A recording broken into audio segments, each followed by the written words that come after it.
This week's lecture, whilst it was advertised as being about explicit teaching, actually covers a little bit more than that. I wanted to focus on what the role of the teacher was in problem-based or challenge-based learning, such as we have been trying to demonstrate in the island. But before we get to that, I wanted to just do a little bit more work on the scenarios. So many of you are trying really hard to come up with fantastic big ideas and turning them into learning intentions. But some of you seem to be becoming a little unstuck with the scenarios themselves. Remember that the scenarios we want you to focus on need to incorporate different disciplines. It's integrated study, so you need in your scenario to have scope to integrate learning from a range of disciplines. Some of you are trying to, or some of the scenarios that you're developing are very focused on one particular discipline area. So that's one thing to work on. The other thing is that some of you are actually proposing what I think are very traditional approaches to the topics that you've narrowed down. You might have come up with a big idea and some learning intentions, but then your treatment of it isn't problem-based learning. And this particular slide shows you some quite distinct differences between what you might do in a traditional classroom and how you can turn that into problem-based learning. So think about your scenario. You should now be starting to think about the scenario that will enable your students to develop that understanding about that big idea. And this slide, I want you to focus initially on this part of the slide, that I want your problem to trigger the interest of your students. It needs to stimulate some critical reasoning with your students. It needs to promote self-directed learning rather than teacher-directed learning, and I'll talk a little bit more about that soon. And it should be a scenario that promotes teamwork.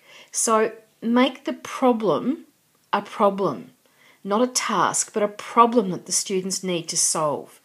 It needs to be relevant, it needs to be something with which they are vaguely familiar and a bit interested in, so getting back to that idea of triggering interest. But it's got to be something that will allow you to cover the learning issues that you want to cover.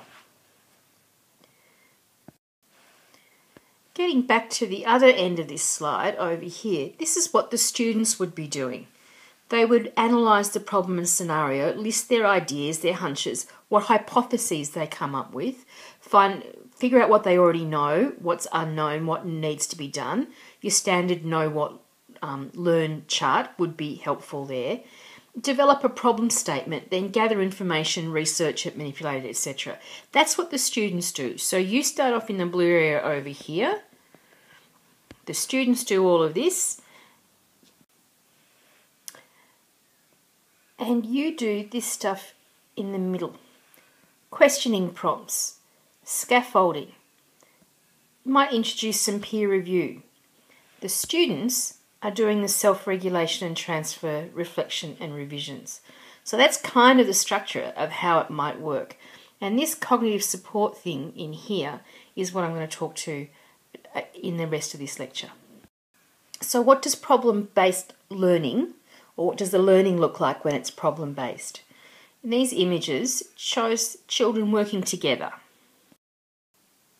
In the 21st century, you would expect to see them using some form of technology. Where's the teacher in this image?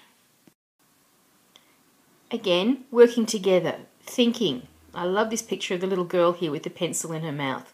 Thinking, trying to figure things out for themselves.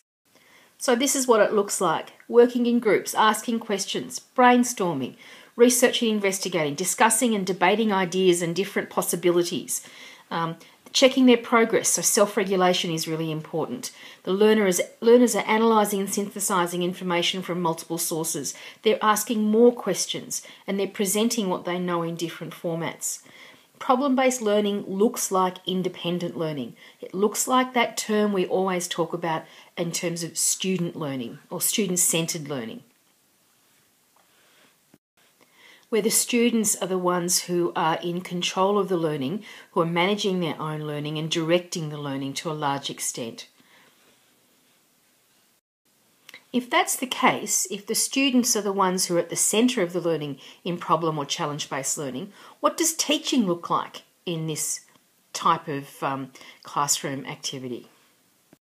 In these two photos, you've seen the role of the teacher as being the guide on the side, not that sage on the stage, not the person who is transmitting a lot of information, but guiding, helping, facilitating, mentoring, coaching.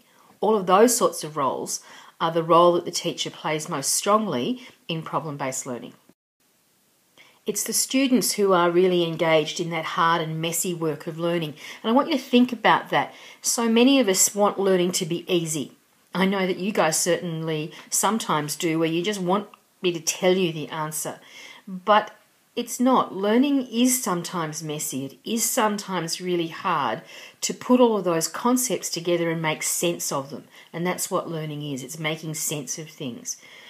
In learner or student-centred teaching, your role is to encourage the students to reflect on what they're learning and how they're learning, and give students more control over the learning process. It's really a situation of teacher, get out of my way. Another role of the teacher in learner-centred teaching is to encourage collaboration. These are taken from this particular article by Weimer, The 5 Characteristics of Learner-Centred Teaching. And I've given a link to this particular article on the course website for you to follow up later. So you don't need to write the URL down. It'll take you forever. A really important role that the teacher plays in problem-based learning, or in student-centred learning as we're using in this course, is to produce or provide the necessary scaffolding for the students. We talk about that word a lot in teaching, and I hope that you actually understand what it really means. It's really when you step in at just the right moment to help move the student forward, to move them from where they are to where you want them to be. But it's not about telling them. But to do that, you need to be monitoring what and how the students are learning and make judgments about when to step in, when to intervene, how much scaffolding and what sort of scaffolding is appropriate for each learner throughout the classroom. And you need to do that by listening to them, by talking with them, by questioning what their understanding is. So that's a really significant and consuming role for the teacher during learner-centred teaching. It's not just about you roaming around and making sure they're on task. It's about engaging the students in conversations to assess where they're up to. Here's a diagram that's taken from Hill and Crivola. I hope this comes out on the video. I'm a bit concerned it'll be a bit too fuzzy. But you've all heard of Vygotsky's zone of proximal development. It's that bit in the middle between boredom and anxiety where you want to provide an appropriate level of challenge that relates to the level of competence that the students can do, that can achieve. But it's what the learner can achieve with your assistance, and you're the more knowing other, the one who provides that support at appropriate times so they can learn independently. So what does scaffolding look like? Well, here are some examples. A strategically asked question at just the right time to prompt more thinking by the students. Guidance towards a different resource or set of resources that might help the students unpack their problems. It could be an example that you provide, something to show them the way. You might elaborate a previous explanation, explain it again using different words in different ways. You might present a concept or an idea in a different way. Visual tools are really important here to help students clarify their thinking. So diagrams, maybe in a different media format. I know that we use a lot of video in our lectures these days, and it seems to be that very often somebody's clever idea for a lecture can convey that idea in ways that just words alone from your lecturer don't. Concept maps are another useful scaffold to help students see connections between ideas.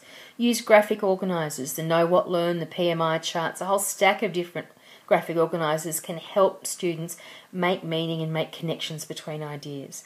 Give the students feedback about where they're going. Remember that feedback is around the ideas of what worked well, what could have worked better, where to from here. Scaffolding isn't telling them. So please don't fall into that trap of quickly telling the students what the answer is. Don't do the work for them. They're not learning then, they're just being busy.